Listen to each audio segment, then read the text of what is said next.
Hi friends, welcome to my channel. ఇప్పుడు నేను చదివి వినిపించబోయే చందమామ కథ పేరు మంచి కుటుంబం. విశ్రాంతిపురం అనే గ్రామంలో సోమన్న అనే రైతు ఉండేవాడు. ఆయనకు తాతల కాలం నుంచి సంక్రమించిన పొలం ఉంది. కొడుకు భూషణం ఆయనకు వ్యవసాయ పనుల్లో సహాయపడుతూ ఉండేవాడు. గ్రామంలో సోమన్న కంటే ఆస్తిపరులైన రైతులు చాలామంది ఉన్నారు. అయినా మంచితనం, పరోపకార బుద్ధి కారణంగా సోమన్నను గ్రామంలో అందరూ చాలా గౌరవించి ఆయన సలహాల కోసం వస్తూ ఉండేవాళ్ళు. ఒకసారి సోమన్న పని మీద పట్నం వెళ్ళాడు. పట్టణానికి ఆయన ఉండే గ్రామానికి మధ్య ఒక నది ఉంది. పట్నం వెళ్ళాలంటే పడవ మీద నది దాటాలి. ఎప్పుడైనా నదిలో వరద ఉధృతంగా ఉన్నప్పుడు పడవ నదికి ఏదో ఒక ఒడ్డున ఉండిపోయేది. సోమన్న వెళ్ళిన పని ముగించుకొని తిరిగి తన గ్రామానికి ప్రయాణం అయ్యే అంతలో నదికి హఠాత్తుగా వరద వచ్చింది. ఆ వరద వారం 10 రోజులకు గాని తగ్గదని తెలుసుకున్న సోమన్న చుట్టుదారిన తన గ్రామం చేరేందుకు కిరాయి ఎద్దుబండి తోలే గవరయ్య దగ్గరకు వెళ్ళాడు. గవరయ్య సంగతి తెలుసుకొని బండిని సిద్ధం చేస్తున్నంతలో విలువైన దుస్తులు ధరించిన ఒక సంపన్నుడు, అక్కడికి ఒక 50 ఏండ్ల వ్యక్తి అక్కడికి వచ్చి గవరయ్యతో, "ఏం గవరయ్య, నీకోసం మా పనివాణ్ణి పంపాను. నువ్వు ఇక్కడున్నావా? మా అమ్మాయి పెళ్లి సంబంధం కోసం విశ్రాంతిపురం వెళ్ళాలి. ఈరోజు చాలా మంచిదని పురోహితుడు చెప్పాడు" అని అన్నాడు. అంతగా బేరాలు లేని సమయంలో ఒకేసారి 2 ప్రయాణికులు దొరికినందుకు గవరయ్య సంతోషిస్తూ, "అయ్యా కనకయ్య గారు, రండి" అని సోమన్నను చూపిస్తూ, "వీరు విశ్రాంతిపురానికే వస్తున్నారు. మీరు వెళ్ళాలనుకుంటున్న పెళ్లి సంబంధం వారింటికి వీరి నుంచి సులభంగా దారి తెలుసుకోవచ్చు" అన్నాడు. ఎద్దుబండి బయలుదేరింది. మాటల సందర్భంలో సోమన్న కనకయ్యను గురించిన వివరాలు తెలుసుకున్నాడు. కనకయ్య పట్నంలో పెద్ద వ్యాపారి. ఆయనకు ఒక్కతే కూతురు. విశ్రాంతిపురంలో పెద్ద వ్యవసాయదారుడైన రాజన్న కొడుక్కు తన కూతురుని ఇవ్వాలని బయలుదేరాడు. ఆయన రాజన్న గురించిన వివరాలు అడిగితే సోమన్న, "కనకయ్య గారు, తినబోతూ రుచులు అడగటం ఎందుకు? పెళ్లి సంబంధాల విషయంలో వాళ్ళు వీళ్ళు చెప్పే మాటల కంటే స్వయంగా మాట్లాడి తెలుసుకోవటం మంచిది. ఏది చెప్పటానికైనా నేను నోరు విప్పదలచలేదు. కారణం, నా కొడుకు పెళ్లికి ఎదిగి ఉన్నాడు. ఏ కారణాల వలనైనా మీ కూతుర్ని రాజన్న కొడుక్కు ఇవ్వకపోతే నేనే ఈ పెళ్లి సంబంధం చెడగొట్టానని ఆయన అనుకోవచ్చు" అన్నాడు. సోమన్న మాటలు విని కనకయ్య అతడి నిజాయితీ, దాపరికం లేని మాట తీరు గురించి ఆలోచిస్తూ ఉండగా బండి ఊరి పొలిమెరల్లోకి ప్రవేశించింది. ఆ సమయంలో ఒకడు ఒక ముసలి ఎద్దును అక్కడికి దాపులనున్న కొండ ప్రాంతంకేసి బలవంతంగా తోలుకుపోతున్నాడు. సోమన్న బండిని ఆపించి వాడు రాజన్న పాలేరేనని గుర్తించి, "ఒరేయ్, ఇది రాజన్న ఎద్దు కదా, ఆ కొండలు గుట్టలకేసి ఎందుకు తోలుకుపోతున్నావు" అని అడిగాడు.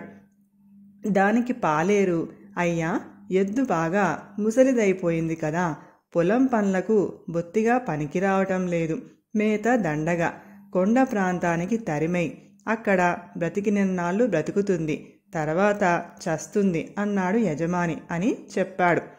ఆ జవాబుకు సోమన్న నొచ్చుకొని, "ఒరేయ్, వయసులో ఉండగా అది మనకు చేసిన సేవ మరిచిపోకూడదు. రాత్రి తెల్లవారేలోగా దాన్ని ఆ కొండల్లో ఏ నక్కో చిరుతపులో తినేస్తుంది. దాన్ని నా పశువుల పాకలో కట్టేసి మిగతా వాటితో పాటు మేత వేస్తాను. నీ యజమాని ఏమన్నా అంటే నేను చెబుతాను. వెనక్కు తోలుకొచ్చి నా పశువుల పాకలో కట్టేయ్" అన్నాడు. పాలేరు తన యజమాని ఏమంటాడో అని భయపడుతూనే సోమన్న మాట కాదనలేక బండితో పాటే వెనగ్గా వచ్చి ముసలి ఎద్దును తోలుకొని వచ్చి సోమన్న పశువుల పాకలో కట్టేశాడు. సోమన్న బండిని దిగుతూ ఉండగానే అప్పటి వరకు ఆ ఇంటి ముందు అరుగు మీద కూర్చుని ఉన్న ఒక ముసలాయన లేచి ముందుకు వస్తూ, "ఒరే సోమన్న, నా కొడుకులు ఎలాంటి వాళ్ళో నీకు కొంత తెలుసు కదా. నిన్న వాళ్ళిద్దరూ ఏకమై నన్ను ఇంట్లో నుంచి గెంటేశారు. నేను నీ ఇంటికొచ్చాను, నువ్వు పొమ్మనవు అనే ధైర్యం ఉందిరా అన్నాడు. సోమన్న ఆ ముసలాయన చేతులు రెండూ పట్టుకొని, అదేమిటి బాబాయ్, మా నాన్న ఒకటి నువ్వు ఒకటినా, నా ఇంట్లో ఉండు, మా నాన్నే బ్రతికి వచ్చాడనుకుంటాను అన్నాడు. తర్వాత సోమన్న బండిలో కూర్చుని ఉన్న కనకయ్యతో, అయ్యా, కాస్త మంచి తీర్థం పుచ్చుకొని శ్రమ తీర్చుకున్నాక రాజన్న గారింటికి వెలుదురుగాని అన్నాడు ఎంతో మర్యాదగా. కనకయ్య బండి దిగాడు. ఇంతలో పొలం నుంచి వచ్చిన సోమన్న కొడుకు తండ్రిని చూసి సంతోషంగా, నదికి వరద రావటంతో పడవలు నిలిచిపోయాయి, పట్నంలో ఎంతగా ఇబ్బంది పడిపోతున్నావో అని భయపడ్డాను. సరే, ఇంతకీ చిన్నతాత ఏమంటున్నాడు? నువ్వొచ్చేదాకా ఇంట్లోకి రానని అరుగు మీద కూర్చున్నాడు. తమ్ముళ్ళు సుందరం, భగవంతం కన్నతండ్రి అన్న కనికరం లేకుండా చిన్న తాతయ్యని ఇలా ఇంట్లోంచి తరిమేయటం చూస్తుంటే వాళ్ళు మనుషుల పిశాచాల అన్న అనుమానం కలుగుతుంది అన్నాడు. అంతా జాగ్రత్తగా గమనిస్తున్న కనకయ్య సోమన్న ఇచ్చిన మంచినీళ్లు తాగి అరుగు మీద కొంతసేపు కూర్చొని సేద తీరి గవరయ్యతో, గవరయ్య, ఆ రాజన్న గారిది ఇల్లు కాదని పెద్ద మేడ అని పట్నంలో చెప్పగా విన్నాను. నేను అక్కడికి వెళ్ళదలుచుకోలేదు, వెంటనే పట్నం తీసుకుపో అంటూ దూరంగా వీధిలోకి నడిచాడు. గవరయ్య పరుగు పరుగున ఆయన్ని సమీపించి, అదేంటి బాబు అలా వెళ్తున్నారు, పెళ్లి కొడుకును చూడరా అని అడిగాడు ఆశ్చర్యంగా.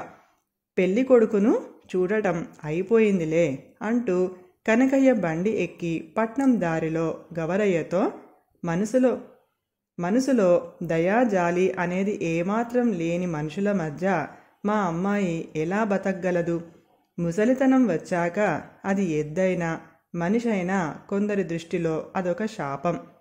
ఆస్తిపాస్తుల్లో నాతో సరితూగలేకపోయినా సోమన్న గారి కుటుంబం యావత్తూ దయా జాలి కనికరం ఉన్నవాళ్ళు. మా అమ్మాయి అలాంటి వాళ్ళ మధ్య సుఖపడగలదు అన్నాడు. కథ సమాప్తం. ఈ కథ కనుక మీకు నచ్చినట్లయితే ప్లీజ్ లైక్ చేయండి, షేర్ చేయండి. మరిన్ని మంచి మంచి కథల కోసం మా ఛానల్ని సబ్స్క్రైబ్ చేసుకోండి. Thank you.